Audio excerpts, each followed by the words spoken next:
We're going to use that key to encrypt your network mainly, and after that, the defender is also going to work. And by using that key, after this, whenever you face any problem, we can resolve it, and for that, there will be no stolen charges. There will be no additional charges for any services after that. Okay, well, I guess if it keeps me safe, it's worth it. Definitely. And regarding to the payment and services, you're going to get all the documents because we are working under the federal government of US, so we believe in documentation. So you're going to receive all the documents regarding to the payment, regarding to the services. Everything is going to be mentioned. You're going to receive on your email.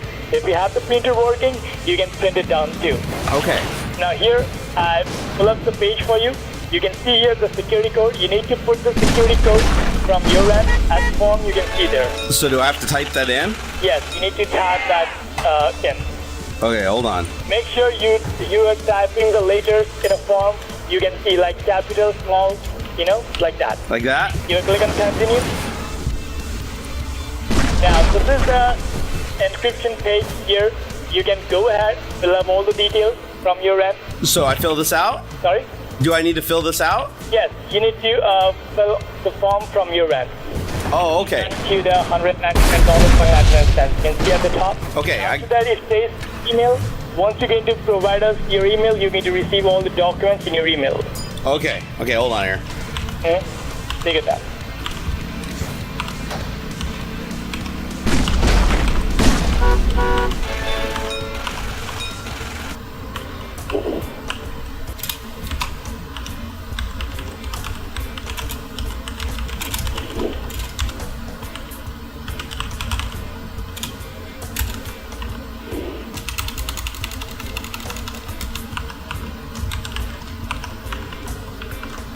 You missed out the city, I guess. Oh, did I miss the city? Yeah. Make sure the email which you're providing us, that is the correct email which you're using right now. Because all the documents you're going to receive in that email. Okay. Later on, we're going to save that, in your desktop screen.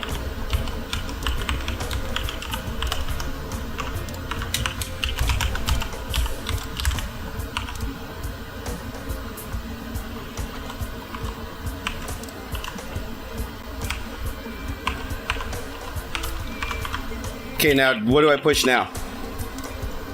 At the top, you can see there will be the card details. You need to go ahead and fill up that too. Okay, hold on. Let me get my wallet.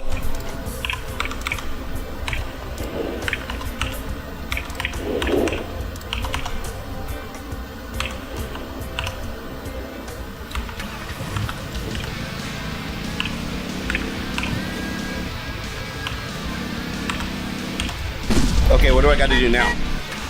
Now at the bottom you see the pay now, you need to give a click on that. Okay. Okay, it says error. The credit card number is invalid. Make sure double check the credit card and all the information you're providing us. Make sure all the information are correct. It says error. The credit card number is invalid. Can you see at the top? Yeah, let me double check. I'll double check it. Yeah. Don't be hurry, just be relaxed. Take your time. Recheck it. Everything looks correct. It's a Visa card. Yeah, but it says the credit card number is invalid. So you double check your credit card number. I did double check the credit card number. Is there another payment method I could do? No. And the expiration date. Are you sure the expiration date and the card code, all the information are correct? Yeah, I double checked each number. It looks right. Okay, do one thing. Give a click on pay now once again. Okay. I don't know why it's saying the credit card's invalid. I just used it yesterday on Amazon. Just do one thing. Erase the credit card number and the card expiration date and the card code and, refill it. Okay, Make sure hold on. You're putting the correct information. Okay, hold on. And just double check it. Let's see. Oops.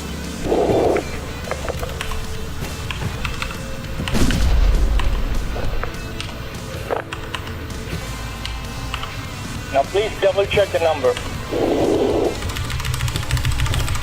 Let me double check.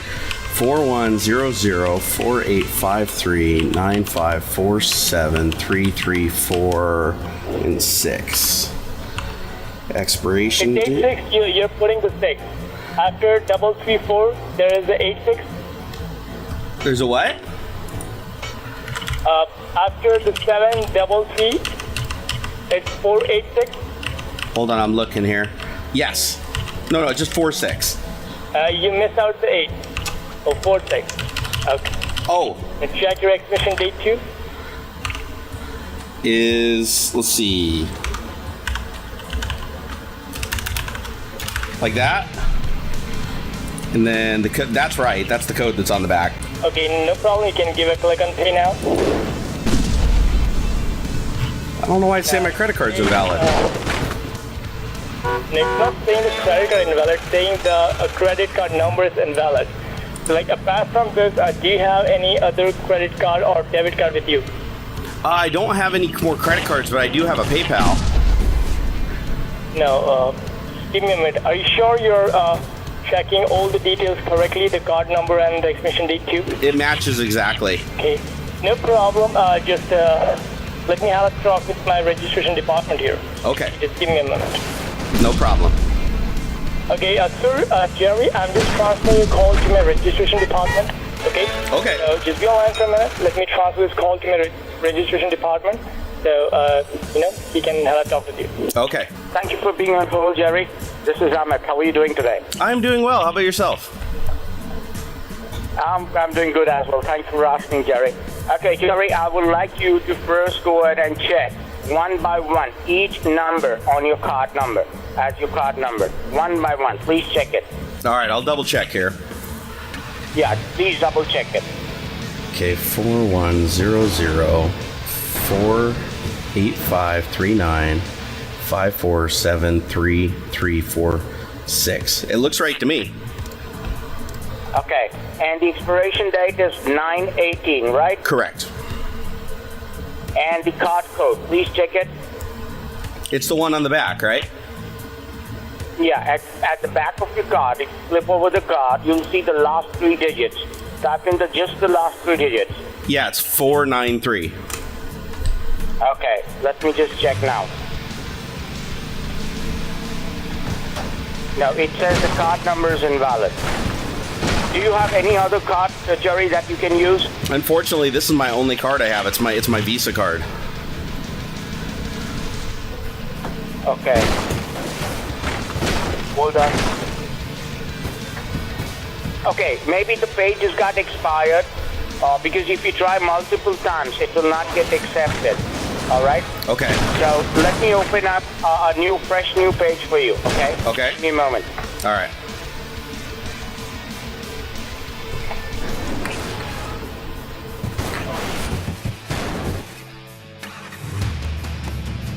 Welcome to B, the current and savings account wrapped up in a super smart app. B automatically tags your spending and lets you set your own budgets, so you can see exactly where your money's going and adjust what you spend, up or down. Meaning B can help you manage your money better. B, super smart banking in an app. Visit umb.co.uk to find out more.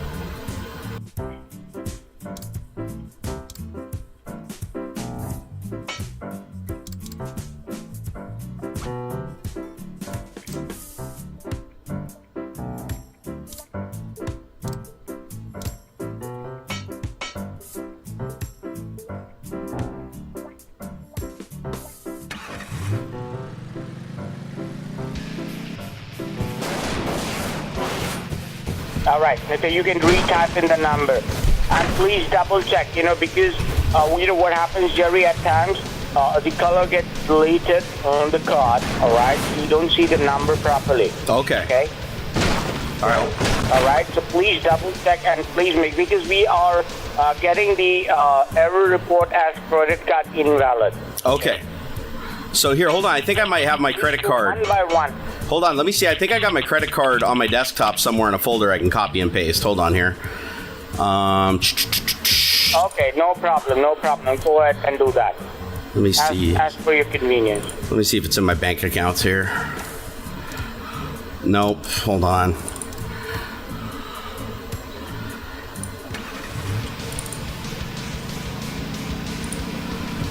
No, it's not in there. Oops. I thought I had my credit card in here. Hold on.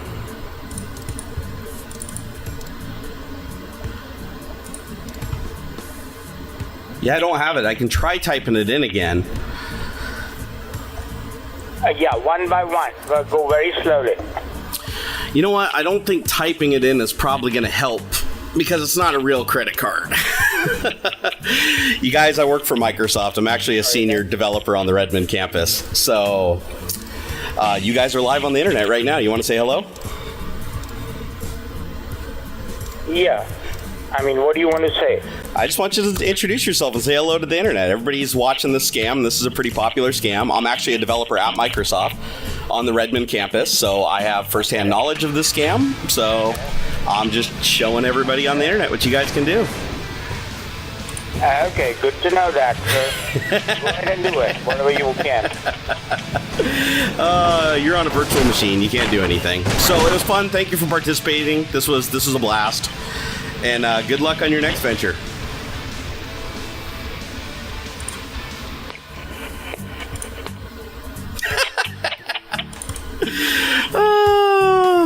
Here, let me give him some pictures. There you go, guys. Enjoy. Goodbye. Hope you guys enjoyed this video. It has been a blast screwing with you guys, and later.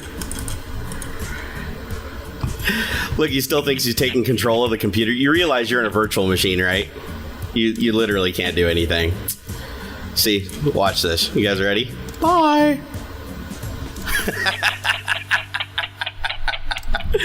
Parents and my parents to have enough money to actually survive. And it was a huge struggle through most of my life. My dad did drywall. It was a very seasonal thing. So we had money for part of the year and then we didn't have money for the next part of the year. It was a very, very stressful and complicated situation, but I don't want to go into my childhood. It was a little bit of a rough childhood, but I'll leave it at this. My parents always made sure that me and my sister were fed and always made sure that we were taken care of, and I'm forever grateful to them for that. And I also would like to say rest in peace to my mother because she did the best that she could with what she had, and I miss her horribly. Now, as I went through the first grade, I attended a school that actually had a computer lab. It was the first time that I had ever seen a computer lab, and they had the Apple IIe computer everywhere with the green screens on them.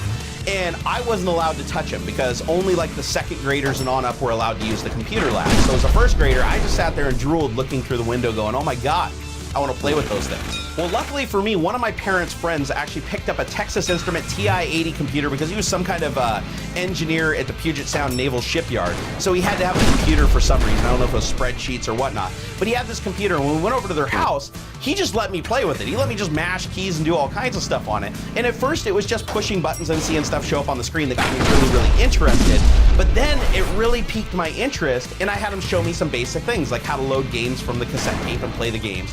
And I got really addicted. It was absolutely an amazing experience, and I would say that that's what piqued my interest the most going into computers was that Texas Instrument. Well, now let's go ahead and fast forward to the second grade, because this is when things actually get really interesting, and this is a turning point in my life. So what happened was I was put in a program called Chapter 1, which was basically where the special kids had to go because we were falling behind our peer group. I wasn't good at math. I wasn't good at, spelling. I'm still not good at spelling. but I literally was so far behind my class that they put me into this program where it was me and like 4 other kids that were falling behind our peer group. And basically we're going to be held back, so we got additional assistance.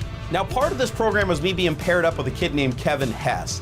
And he was in the accelerated learning program where he was ahead of his peer group. And even though he was like in the second grade, he was still doing like extracurricular stuff outside of the school to earn credit towards college. It was actually a really, really bizarre thing. But anyways, he was a genius. I was eating the glue, and somehow between the two of us, we were supposed to get me up to speed. Well, one of the cool things that I got to do with Kevin is I had access to the computer lab to actually go in and use these Apple IIe computers that they had. They were green screen, they had the 5.5-inch floppy drives on them, and I knew nothing about them. Well, the cool thing was Kevin already knew how to program these computers. He was writing like, he was making those text adventure games where it's like go north, go left, pick up inventory, get things, you have armor rating, all that.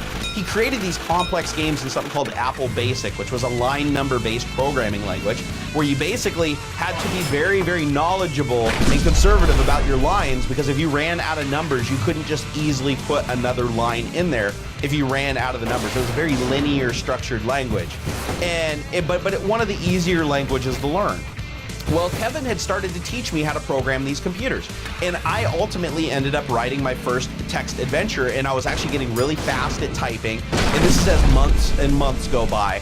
But it was brutally apparent that I was excelling in the computer class. Even the teachers thought that I was doing better on the computers than I was with everything else.